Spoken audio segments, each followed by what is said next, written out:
Leemos la bendita palabra en el nombre del Padre, del Hijo y de su Santo Espíritu, a la luz de las Sagradas Escrituras en segunda carta de Pedro 1, versículo 1 hasta el 4. Simón Pedro y siervo y apóstol de Jesucristo, a los que habéis alcanzado, por la justicia de nuestro Dios y Salvador Jesucristo, una fe igualmente preciosa que la nuestra. Gracia y paz os sean multiplicadas en el conocimiento de Dios y de nuestro Señor Jesucristo. Como todas las cosas que pertenecen a la vida y a la piedad nos han sido dadas por su divino poder, mediante el conocimiento de aquel que nos llamó por su gloria y excelencia, por medio de las cuales nos ha dado preciosas y grandísimas promesas, para que por ellas llegáis a ser participantes de la naturaleza divina, habiendo huido de la corrupción que hay en el mundo a causa de la concupiscencia.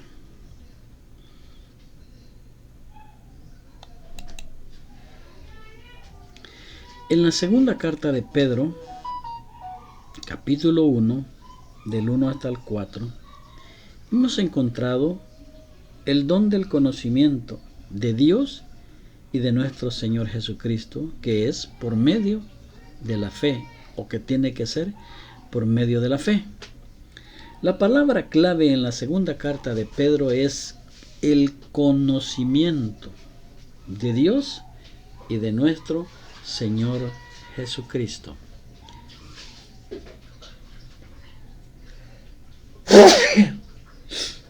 Y el peligro respecto al cual Pedro escribe es la enseñanza falsa. En primera de Pedro se describe a Satanás como un león rugiente, porque el tema de la carta es la feroz persecución que estaba a punto de sobrevenirles a los santos de aquella época. Pero en la segunda carta de Pedro, Satanás es una serpiente buscando engañar, usando las mejores artimañas de las cuales él es experto. En Juan 8:44 y 45 dice: vosotros sois de vuestro padre el diablo, los deseos de vuestro padre queréis hacer. Él ha sido homicida desde el principio y no ha permanecido en la verdad, porque no hay verdad en él. Cuando habla mentira, de suyo habla, porque es mentiroso y padre de mentira. Y a mí, porque digo la verdad, no me creéis. Jesús nos dice la verdad.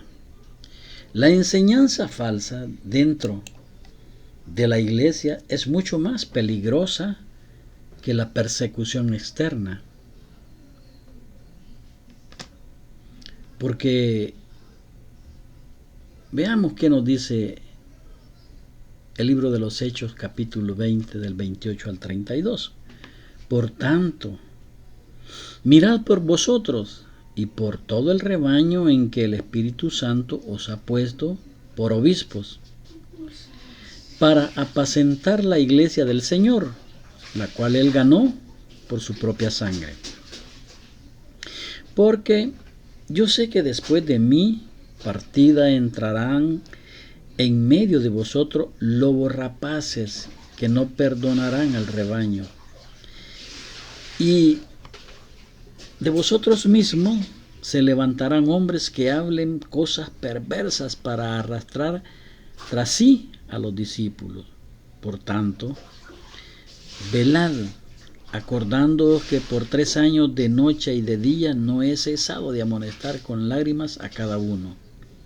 Y ahora, hermanos, os encomiendo a Dios y a la palabra de su gracia, que tiene poder para sobreedificaros y daros herencia con todos los santificados. La enseñanza falsa dentro de la iglesia es mucho más peligrosa que la persecución. Por eso, mirad por vosotros y por el rebaño donde el Espíritu Santo os ha puesto.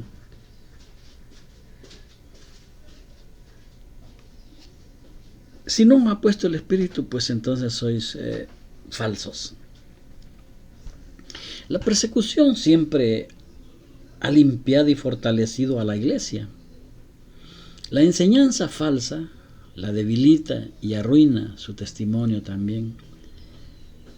Cuando se reúnen multitudes, empiezan a formar clubes, cada quien va jalando agua para su pozo. La única arma para luchar contra la enseñanza falsa y las mentiras del diablo es la palabra de Dios. Para luchar contra toda falsedad, la palabra de Dios es la mejor arma. Y por eso Pedro enfatiza el conocimiento espiritual de Dios y de nuestro Señor Jesucristo. Es un don recibir el conocimiento. Como dice Pedro, a los que habéis alcanzado por la justicia de nuestro Dios y Salvador Jesucristo, una fe igualmente preciosa que la nuestra. La salvación es una experiencia personal. Uno llega a conocer a Jesucristo mediante la fe.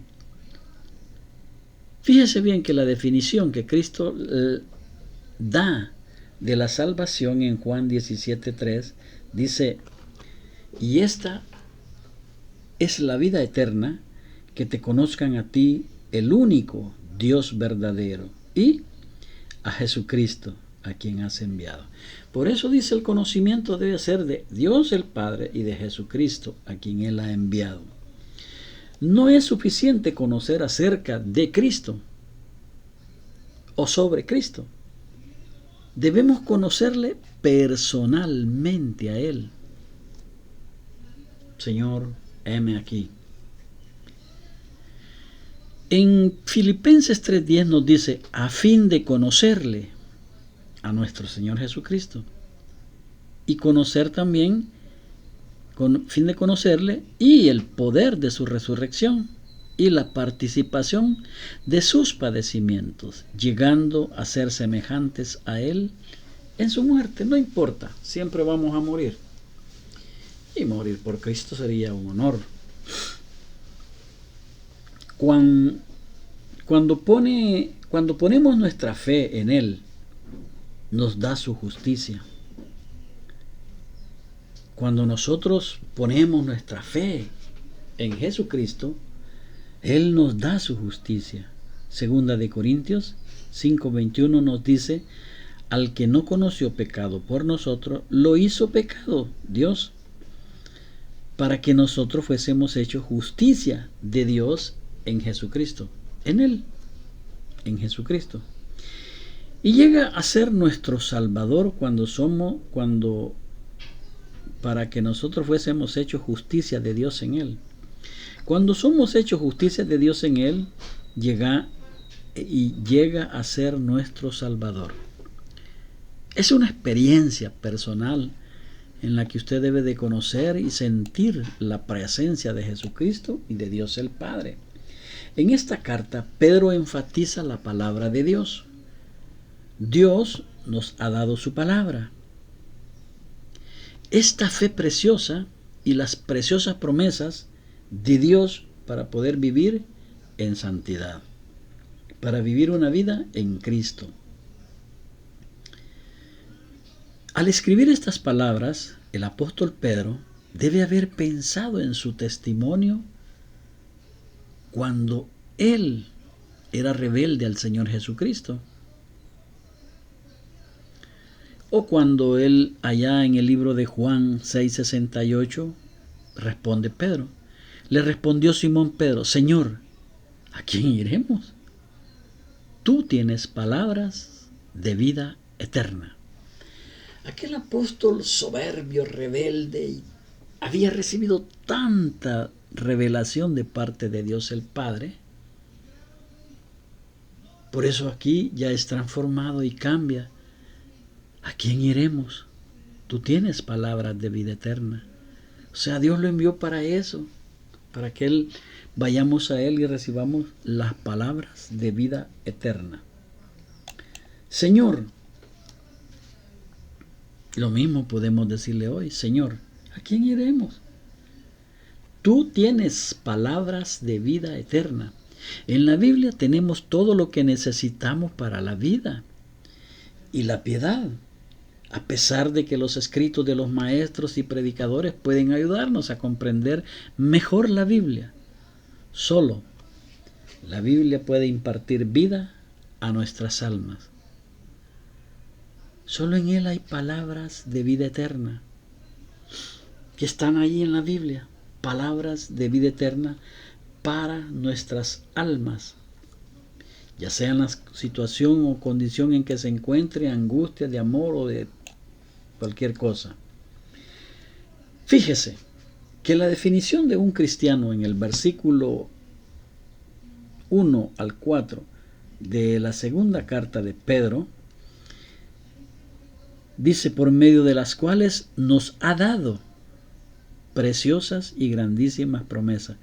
Fíjese bien que no dice que nos está dando ni que nos va a dar, no, que nos ha dado preciosas y grandísimas promesas para que por ellas llegaseis a ser participantes de la naturaleza divina, habiendo huido de la corrupción que hay en el mundo a causa de la concupiscencia. Pero si no has huido del mundo, sigues en el mundo y haciéndolo del mundo, esas grandísimas promesas quedan por ahí estancadas. Esto quiere decir que somos participantes de la naturaleza divina de nuestro Señor Jesucristo y de su Padre, el Espíritu Santo, cuando nos hace templos. El cristiano ha nacido en la familia de Dios y tiene su naturaleza dentro de sí. Las personas que tratan de vivir externamente como Cristo, pero les falta en su interior esta naturaleza divina, se engañan y salen derrotadas. Fracasan en su derrota. Dice segunda carta de Pedro 2:20 al 22.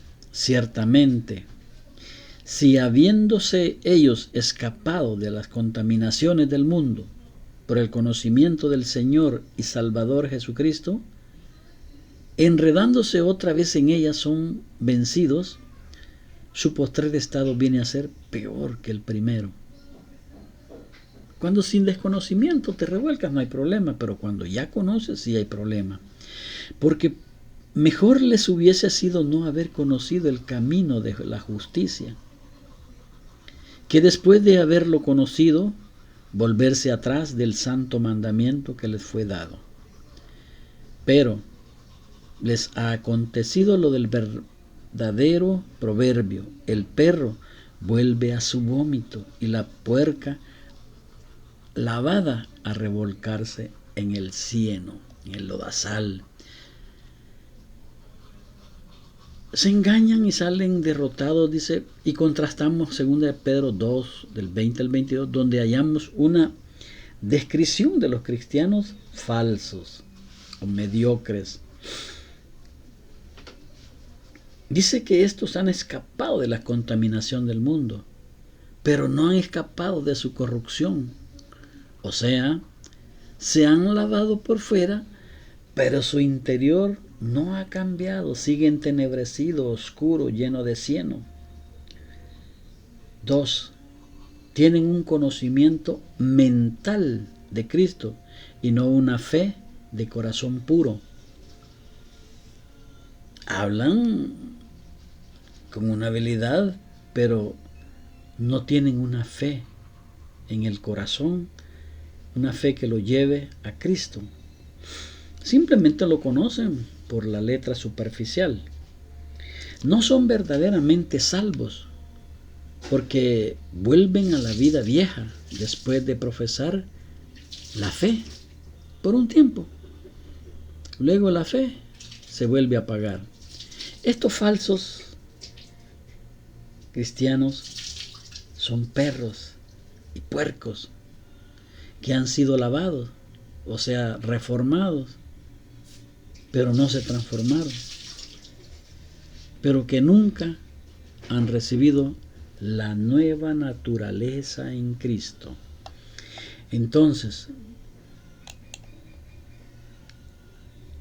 cuando Simón Pedro, el apóstol, siervo y apóstol de Jesucristo, a los que habéis alcanzado por la justicia de nuestro Dios y Salvador Jesucristo, una fe igualmente preciosa que la nuestra, dice Pedro. O sea, que ellos tenían una fe ya cambiada, acérrima. El saludo, gracia y paz sean multiplicadas en el conocimiento de Dios y de nuestro Señor Jesucristo. Como todas las cosas que pertenecen a la vida y a la piedad nos han sido dadas. La vida es Cristo. La piedad es la representación de toda la vida y pasión y muerte de nuestro Señor Jesucristo, que vino al mundo, siendo espíritu se hizo hombre, habitó, vieron su gloria y todo eso. La piedad nos han sido dadas por su divino poder, mediante el conocimiento de aquel que nos llamó por su gloria y excelencia, por medio de las cuales nos ha dado preciosas y grandísimas promesas, para que por ellas llegáis a ser participantes de la naturaleza divina, habiendo huido de la corrupción que hay en el mundo, a causa de la concupiscencia. Decimos que aquí hay dos caminos, uno que lleva a la verdad y uno que lleva a la falsedad. O conocemos a Dios directamente a través de Jesucristo, y conocemos a Jesucristo a través del Padre, y Jesucristo nos lleva al Padre. El Espíritu nos va empujando a Cristo. Cristo nos recibe y nos lleva al Padre, para que el Padre nos llene y nos convierta en un templo y morada del Espíritu de Dios. Y luego Jesucristo nos recibe para resucitarnos en el día postrero, porque Cristo en vosotros es la esperanza de gloria. Amén y amén.